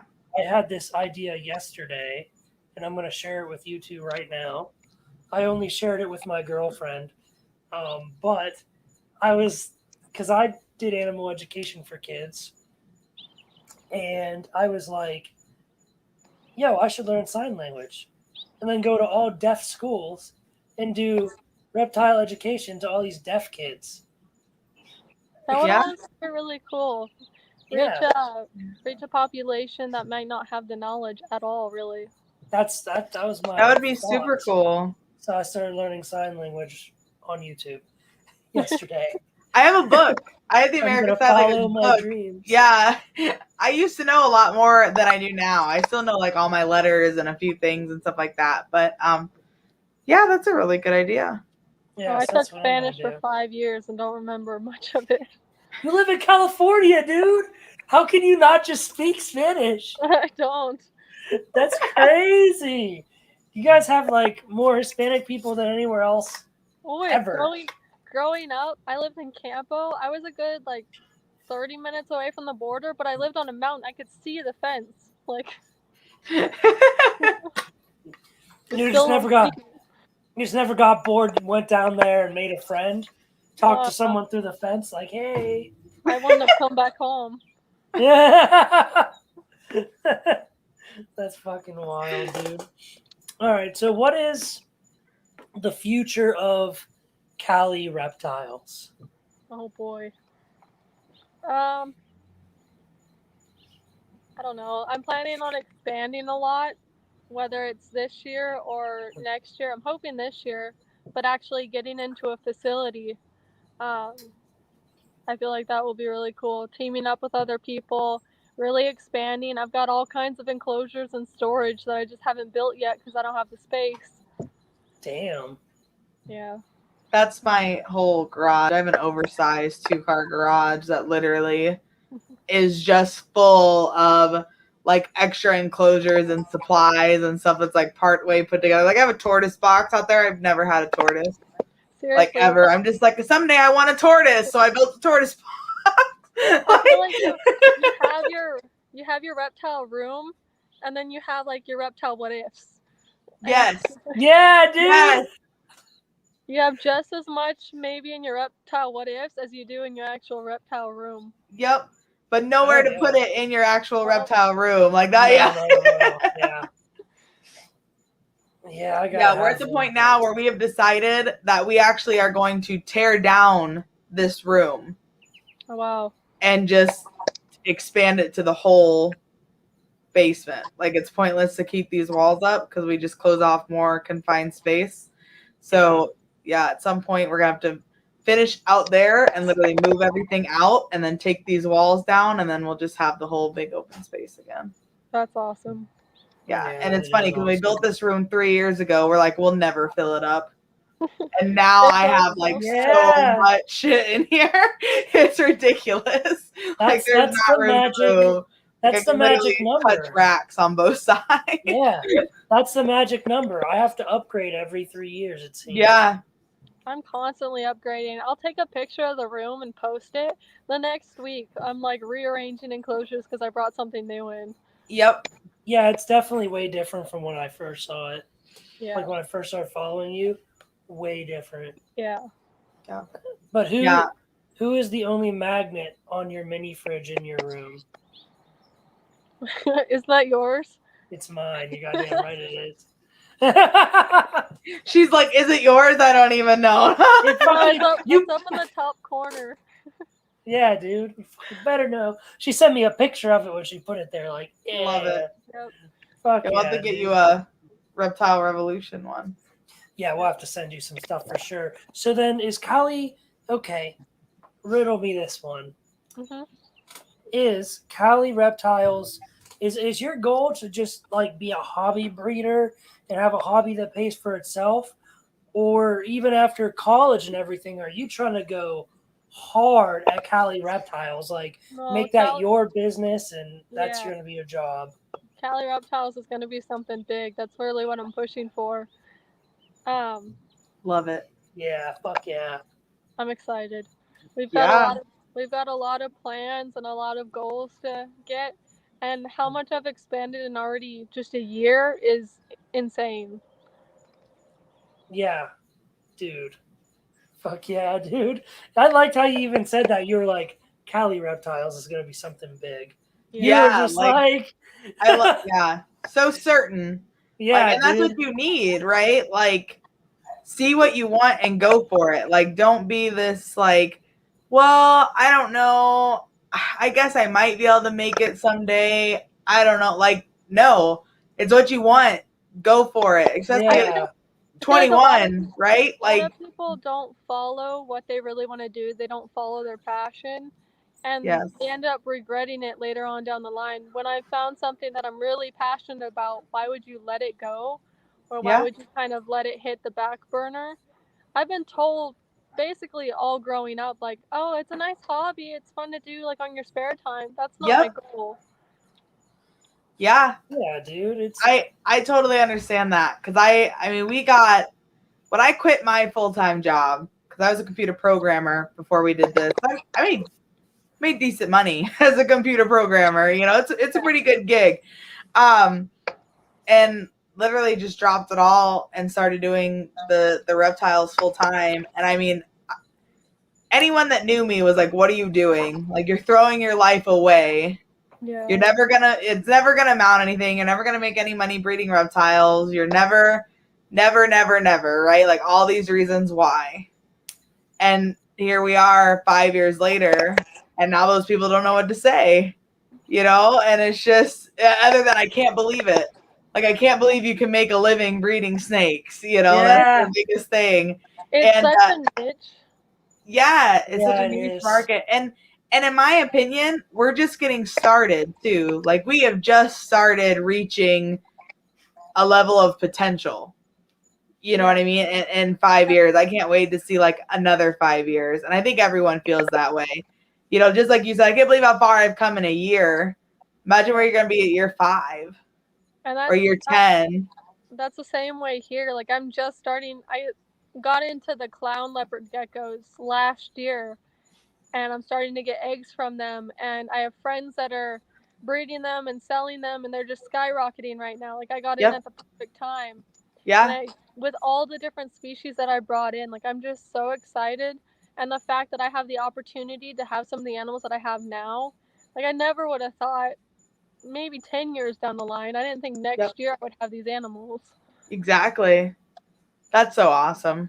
Wow, I'm looking. I just Google image the clown.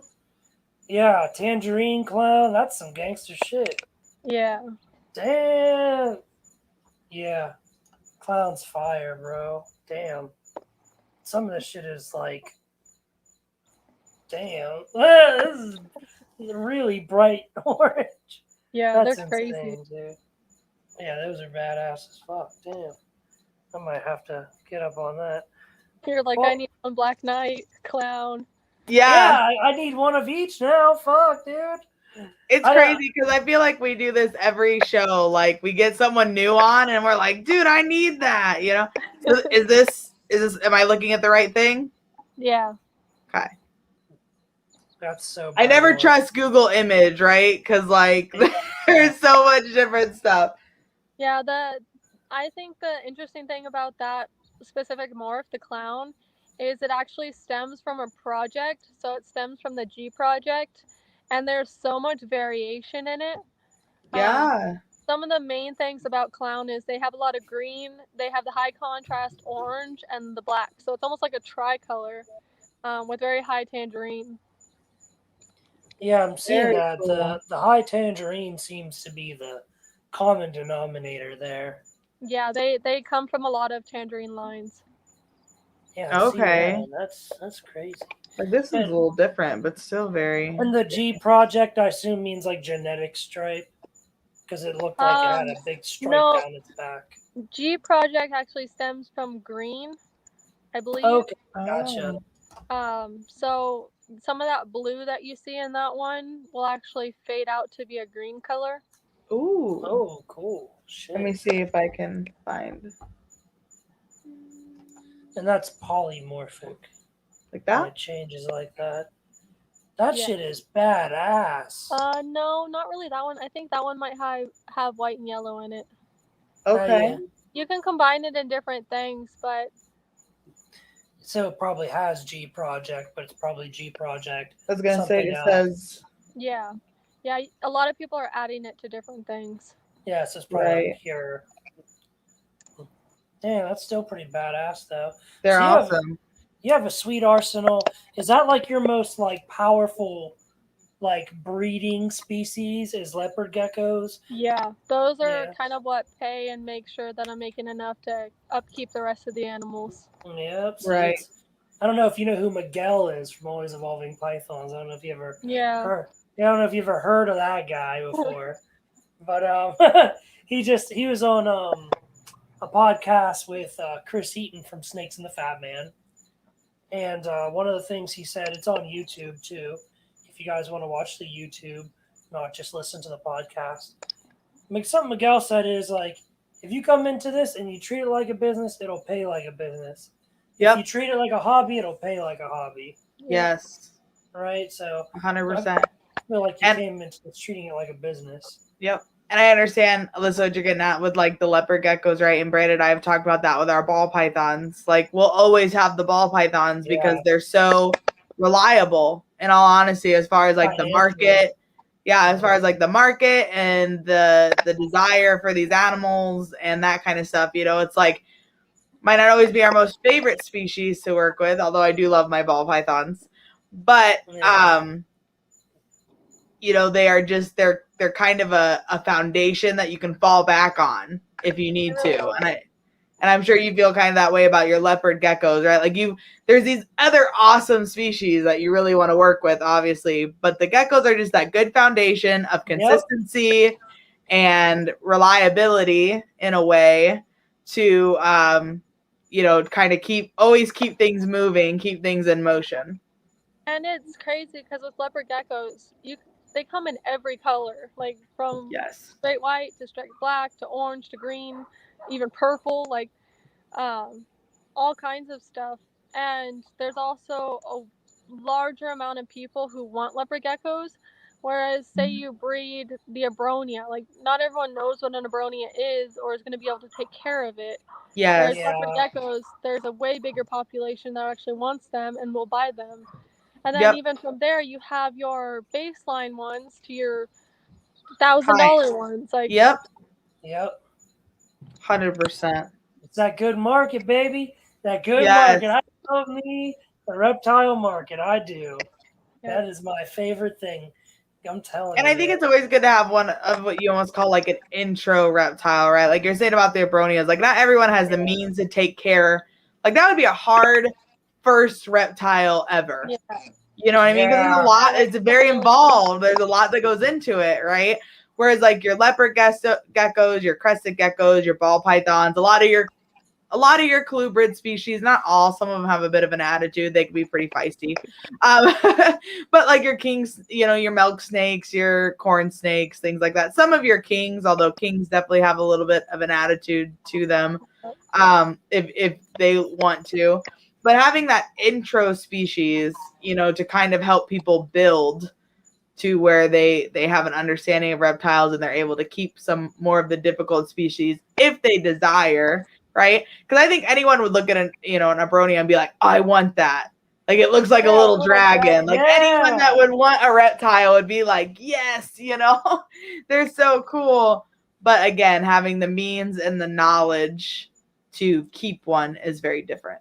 Yeah, and I think that's a good argument too. Is I get a lot of people who are like, "What's a good beginner pet?" And I think that there are some pets that you don't need a whole lot of knowledge to keep. So leopard geckos, corn snakes, milk snakes, bearded dragons. I don't personally consider a beginner pet. But those you don't really need to know a lot. You just need to know the basics. But I do feel like there are those individuals that will put in the time that it takes to really study these animals and know what they need. And they might be a beginner technically, but they have the knowledge to take care of a more advanced animal. Yes. Oh, yeah. Yeah. One of my favorite one of my favorite like clientele or customers, right, are there's obviously people who come to shows and they buy a ball python and then they buy a tank and they buy a heat mat and they buy everything like that day, right? And they're going to go home and they're going to set it up and they're going to put the ball python in the tank, right? Like we get it all the time. My favorite people and the animals that I know are always going to be successful are the people that come to the shows and like, I really want that. And I'm like, do you have a setup at home? And they're like, well, not really. What do I need? You know, or they'll be like, I have a tank and a heat lamp from a gecko that I had, you know, I'm like, all right, that's not what you need. And they go home.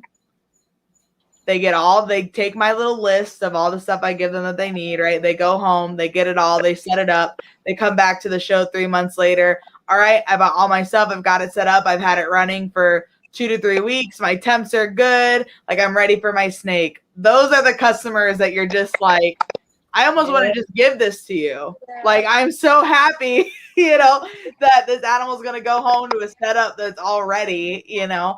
And I think there's something to be said about that between a beginner and a not to, right? Like, obviously, like you said, you got a storage room full of extra enclosures and stuff. If you were to get an animal in or know you were getting an animal in, you have the knowledge to take that setup, put it all together on the same day, know that it's running correctly, know that the temps are probably going to be good, put the animal in there and you're good to go. But how many tanks have you set up? How many enclosures have you set up? How many times have you gone through that process, you know? Yeah. So it does get easier, right, as you do it more often. But I get so many nervous. Yeah, exactly. Animal, even if I've kept that animal before, it's like, oh, what if something happens?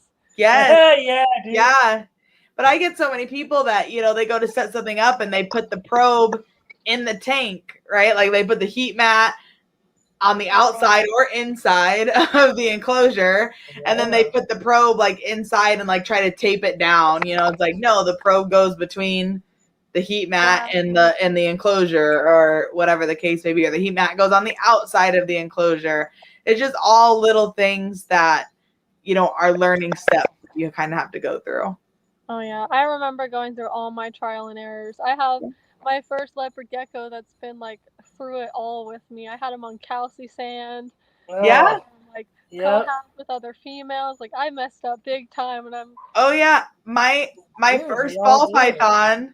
I mean, my first ball python was in a 40-gallon breeder with reptile carpet and one of those half log hides. Yeah, and a red light. And a red light on top. Like that was my first ball. And you know what? She ate, she shed, she like I still have her. It's this lesser. This girl's a beast. I love her to death. I'll never get rid of her. But was fine. Like went through and did like never would have thought anything was wrong with the way that I was keeping her, right? You know? And yeah, exactly. She did just fine. She ate, she had full sheds. Yeah. Like everything, you know. But so again, just because it's working doesn't mean it's correct. Yes. Right? Yeah, or it's the best thing for them. Yeah, for sure. So but yeah, we all start somewhere. I mean, we all start with the Petco PetSmart brochure that they give out to all the new pet owners, you know? Wrong as fuck in there. Yeah. You know, the ones that say like your beardies will eat the little pellets and that's all they need, you know, is that little pelleted food or whatever, you know, it just, and then you get it home and you wonder why your beardie won't eat, you know? I grab those now just to like correct them in my own. Yes. Yeah. Oh, dude, I've seen videos of people calling PetSmart and Petco's all over the U.S. asking why their information in their brochures are wrong. Like I've seen videos of that. Where did they get the information from? Yes. Yeah. I used to be a dog groomer at a Petco, and like every day I would take a brochure home and I'd go home and I'd edit it. Like I'd cross everything out and write the right information. And I'd go and put it on my manager's desk. Like, no, you know, that's awesome. Here's the correct information, you know, and it was crazy, you know, and they don't care, unfortunately. Yeah. You know, they're in that mindset of we've been keeping them this way in store for 15, 20 years, you know. it's the right way. I feel like, I mean, I personally tried in high school to get a job at a Petco, and I just never got hired, which is kind of Yep. ironic. But I feel like it depends, because there are some people who are in our hobby that get hired at those places to really make sure that their care for their animals is better. Yeah. 100%. It's really unfortunate when you go in and it's like someone who has no idea what they're doing with the animals, but they're in control of their life there. Yeah. Yep. It is. It's very sad. It's very unfortunate.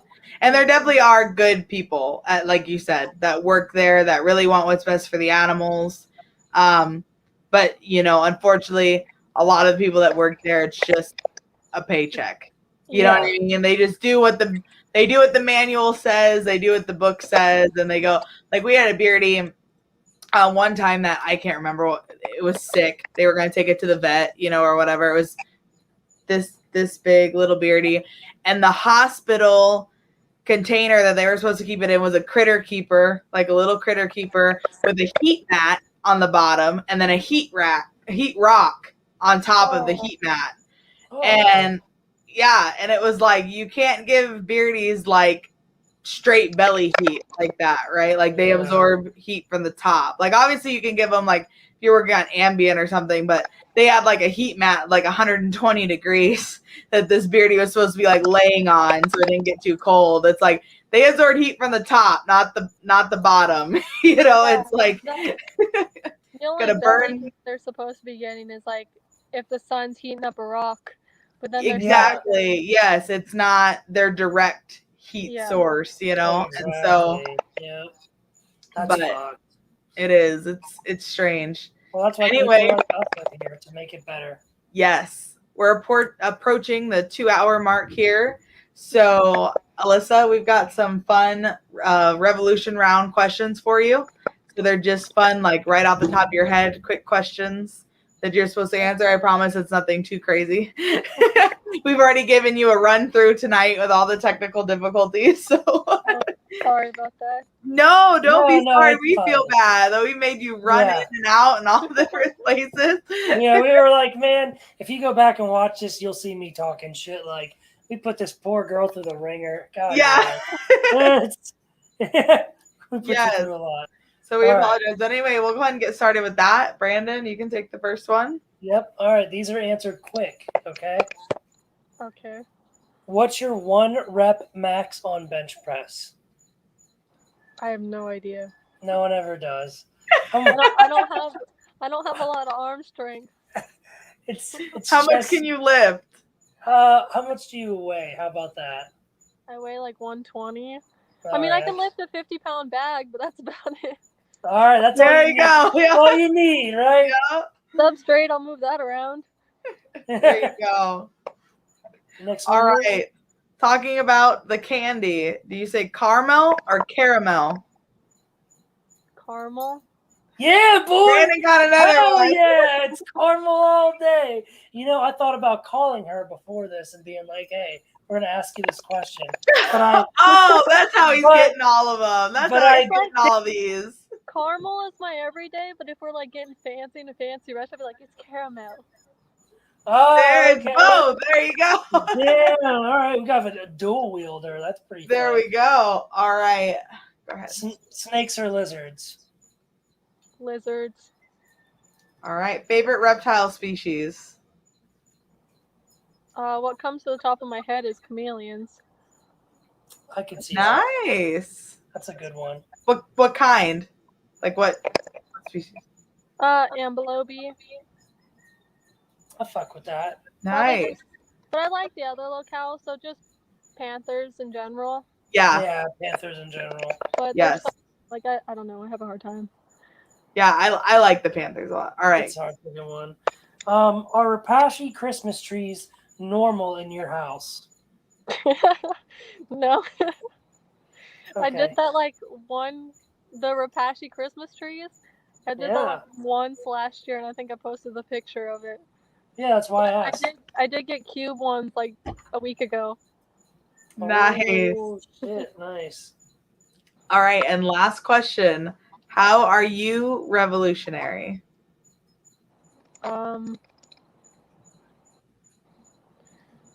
Oh God, I don't know. I guess I'm not afraid of people telling me that I'm gonna fail and keep working towards my passion. Yeah, I'll take it. I like that. I like I'll that a take lot. it. I would say the fact that you are backing this, I guess I don't want to say with true education, but with the degree, I think is a big thing too. Like you don't find a lot of reptile breeders that like went to school. Yeah, like private keepers and Yeah, you private know, and, breeders and with and some obviously I'm not education. saying like those people are uneducated in any means, right?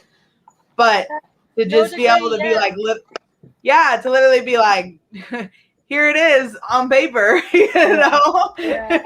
But and you will. You will. and the different Alyssa. You'll be opportunities there. I think that will present over time I hope Yeah. so. is I really very hope to. I know some people who keep animals that might not have the degree or the certificates, but they keep them well enough to where they team up with the universities, because the yes, universities are Yes. always looking for opportunities to learn themselves. yes, Oh yeah. definitely. Yeah, there's definitely a mutual, you know, there just has to be a mutual respect there, right? Just because they didn't go to school to learn and keep these animals doesn't mean that they don't know Well, what they're doing. that's how herpetology started. I mean, Yeah, people who became herpetologists wasn't because they went to school for it. It was because they spent their life dedicated to learning about them, and that's what yeah, made you a herpetologist. So yeah, yeah, now there's a degree that kind of embodies it, but that's not everything. Yeah, I exactly. mean it makes sense because I have my vet who's local is exotic boarded, but the vet Mhm. that I actually go to is boarded in exotic reptile, feline, canine medicine, Mm-hmm. and I'll take an animal to one of those when it's fucked up, and I'll be like, here's this, and and they'll be like, oh man, I've never seen that before, and I'll be like, oh yeah, I've seen it like 10 times. Here's what you do. Yeah, I just need you to write me the paper. yep. This is what you do. Yeah. So no, that's definitely true. Yeah, I take them to the vet when I need like an antibiotic or an actual medicine that I can't heal. Other Yeah. than that, like I know how to do like wounds, and if anything happens that's not super severe, I can treat it myself. Yes. Yeah. It's exactly. All right. Well, that's everything, Alyssa. Yeah. That's like your whole interview, dude. See, it wasn't even bad. You Yeah, know. you did awesome. We enjoyed having you. Thank you very much. Thank you. Oh yeah. And if I want to have you on again, you can't say no. Okay. Okay. All right, Alyssa. Well, you enjoy the rest of your day, and thanks for giving us your time. Thank you. You guys too. Yep. Thanks. We'll see you Bye. again soon. Bye. All right, that was cool. Yeah. She wasn't like stupid. She was real. I didn't think she was going to be stupid by any means. Otherwise, I wouldn't have got her on this show. But she's she's really cool. But And just like it was great. And she wasn't dumb. Like it's a win. well, it's hard to find. It's like you said, you're not going to find educated private keepers, and not that private keepers, because I'm a private keeper, are ignorant by any means, but it's hard to explain things to people that's more advanced when they don't even have the base understanding. Right. So it's like just sometimes to have a normal conversation feels good. And that's all, just not saying that you guys are all a bunch of fucking retards, but fucking ball python people, man. Screw everyone else we've had on the show. This Is the one. No, Alyssa's good, and she really started Yes. to open up towards the end, Yes. which made me want her to get her on a second time, I so she could know, open up yeah. the whole time. Yeah. Yep. No, I think it was really good.